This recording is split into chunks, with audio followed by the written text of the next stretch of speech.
Welcome to my channel.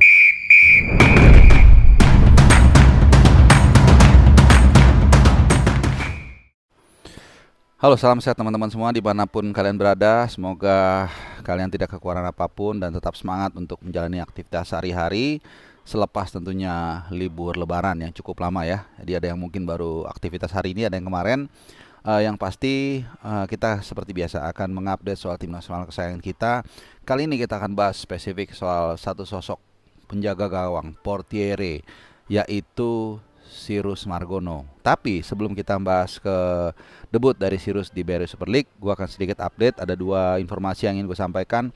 Pertama soal drawing Piala Asia. Ini juga sama yang akan kita tunggu-tunggu dan menjadi ujian bagi pelatih John Herdman di term pertamanya di bulan Januari dan Februari nanti, di mana mungkin sebagian kalian udah tahu drawing Piala Asia yang seyogyanya akan dilangsungkan di Riyadh tanggal 11 April itu sudah dipospon.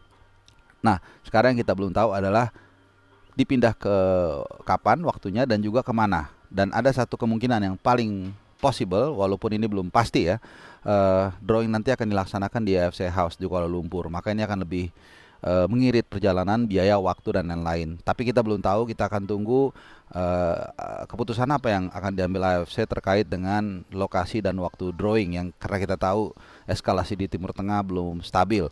Nah, yang kedua juga soal soal paspor gate ya. Kita tahu bagaimana kasus ini memang menyita perhatian kita dan akhirnya PSSI angkat bicara juga.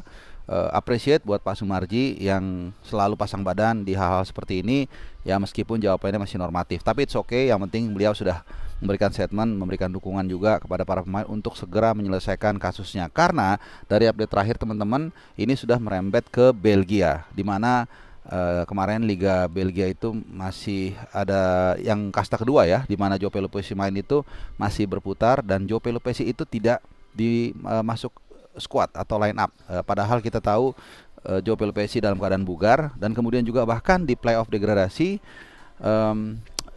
di mana ada Ragnar Roratmangun bersama Dender itu juga tidak masuk line up ya kemarin.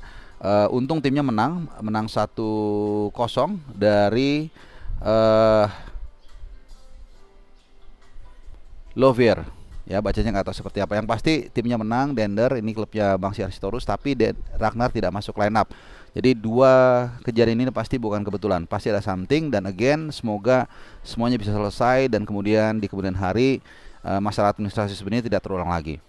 Nah, kita langsung ke inti pembahasan di video gua kali ini soal debut Cyrus Margono, debut Cyrus yang kurang mulus, di mana dia menjalani debut yang sebenarnya tidak mudah ya, menghadapi Bayangkara di kandang mereka di Lampung. Ini Bayangkara ini sulit terkalahkan ya, dan kemarin memang sepertinya semua sudah sesuai dengan rencana. Persija unggul lebih dulu 1-0 dan kemudian baru ada kebobolan atau penyamaran kedudukan 1-1 oleh CDB. Di situ memang ada kelengahan barisan pertahanan dari Persija, tapi juga reaksi dari Cyrus Margono yang agak kurang cepat menutup ruang sempit di sisi kanan dia ya, kaki tangan kanannya tidak menutup dan akhirnya kebobolan. Tapi kemudian kebobolan dua berikutnya itu sebenarnya bola yang sangat luar biasa ya. Pertama, gol tendangan bebas dari Denis Selistiawan itu sangat luar biasa kencang ke sudut kiri gawang dari Cyrus Margono, itu susah dijangkau sama sekali teman-teman. Bagus banget tendangan bebasnya.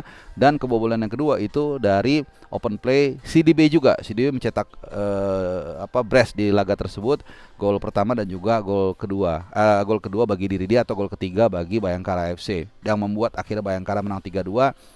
Dia masuk dari sisi kiri pertahanan Persija, cutting inside seperti Robben dan langsung melepaskan tembakan keras dengan kaki kiri ke ujung kanan gawang dari Cyrus Margono. Ya tentunya ini ketika baca debut ini satu situasi yang sangat menyenangkan buat kita, karena tentunya kita semakin banyak pilihan di bawah Mister Gawang, ada Cyrus Margono.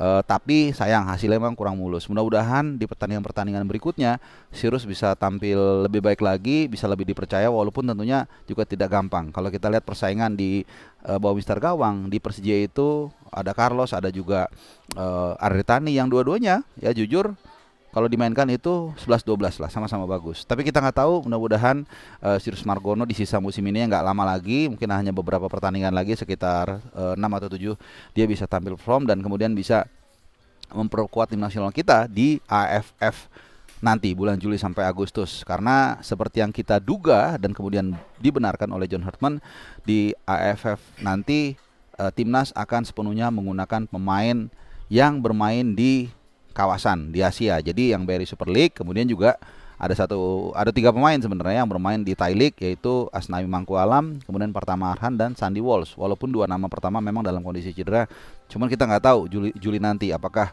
2 orang tadi, Pratama dan Asnawi, bisa pulih dan apakah dipanggil oleh John Hartman. Kalau Sandy Walsh sih kelihatannya hampir pasti. Jadi kita akan lihat ya bagaimana John Hartman dengan pemain yang ada itu bisa berbuat sesuatu di AFF nanti. Satu trofi yang 30 tahun belum pernah kita menangkan, tapi kali ini kita punya squad yang cukup bagus. Paling nggak ada Tom Hai, ada Eleanor Renders, kemudian ada Ivar Jenner, ada Rafael Strik, yang rasa-rasanya kalau dari materi yang tadi gue sebutkan itu seharusnya sih cukup lumayan ya. Oke teman-teman semua, itu tadi sedikit aja. Kali ini gue gak panjang-panjang videonya soal debut Sirus dan beberapa update informasi, baik soal drawing Piala Asia yang kita tunggu-tunggu. Kita juga belum tahu nanti akan segrup dengan siapa. Mudah-mudahan jangan yang berat-berat ya, supaya peluang kita untuk menyamai ya rekor di Piala Asia 2023 yang dilaksanakan 2024, yaitu lolos ke 16 besar, bisa terulang kembali. Dan kemudian juga kasus paspor gate yang menimpa para pemain kita di Eropa, di Belanda khususnya, juga Belgia bisa selesai, dan kita semua bisa merasakan ya kemampuan maupun juga sumbangsih dari para pemain tersebut di tim nasional kita. Terima kasih teman-teman. Buat kalian yang ingin berkomentar atau punya opini, silahkan tinggalkan komen kalian di bawah. Kita akan kembali lagi di konten gue yang lain, yang lebih seru, yang lebih update, yang tentunya lebih wow lagi. Adios.